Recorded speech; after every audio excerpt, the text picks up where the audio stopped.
اس زمین میں جو کوئی ہے فنا ہونے والا ہے، اور صرف تمہارے پروردگار کی جلال والی فضل و کرم والی ذات باقی رہے گی۔ اب بتاؤ کہ تم دونوں اپنے پروردگار کی کون کون سی نعمتوں کو جھٹلاؤ گے؟ زمین اور آسمانوں میں جو بھی ہیں اسی سے اپنی حاجتیں مانگتے ہیں، وہ ہر روز کسی شان میں ہے۔ اب بتاؤ کہ تم دونوں اپنے پروردگار کی کون کون سی نعمتوں کو جھٹلاؤ گے؟ اے دو بھاری مخلوقوں، ہم عنقریب تمہارے حساب کے لیے فارغ ہونے والے ہیں۔ اب بتاؤ کہ تم دونوں اپنے پروردگار کی کون کون سی نعمتوں کو جھٹلاؤ گے؟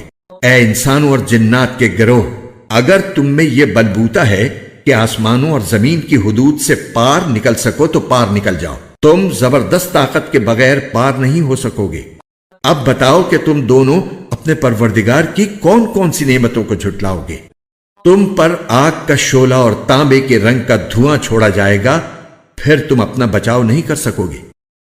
اب بتاؤ کہ تم دونوں اپنے پروردگار کی کون کون سی نعمتوں کو جھٹلاؤ گے؟ غرض وہ وقت آئے گا جب آسمان پھٹ پڑے گا اور لال چمڑے کی طرح سرخ گلاب بن جائے گا۔ اب بتاؤ کہ تم دونوں اپنے پروردگار کی کون کون سی نعمتوں کو جھٹلاؤ گے؟ پھر اس دن نہ کسی انسان سے اس کے گناہ کے بارے میں پوچھا جائے گا اور نہ کسی جن سے۔ اب بتاؤ کہ تم دونوں اپنے پروردگار کی کون کون سی نعمتوں کو جھٹلاؤ گے؟ مجرم لوگوں کو ان کی علامتوں سے پہچان لیا جائے گا، پھر انہیں سر کے بالوں اور پاؤں سے پکڑا جائے گا۔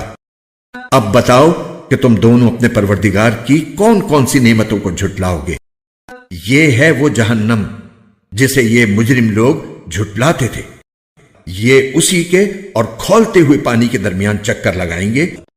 اب بتاؤ کہ تم دونوں اپنے پروردگار کی کون کون سی نعمتوں کو جھٹلاؤ گے؟ قرآن کے اردو اور ہندی ترجمہ اور تفسیر کے خوبصورت ایمان افروز ویڈیوز کو دیکھنے کے لیے ہمارے چینل قرآن دین اور دنیا ایپ کو لائک، سبسکرائب اور شیئر کیجیے۔ شکریہ۔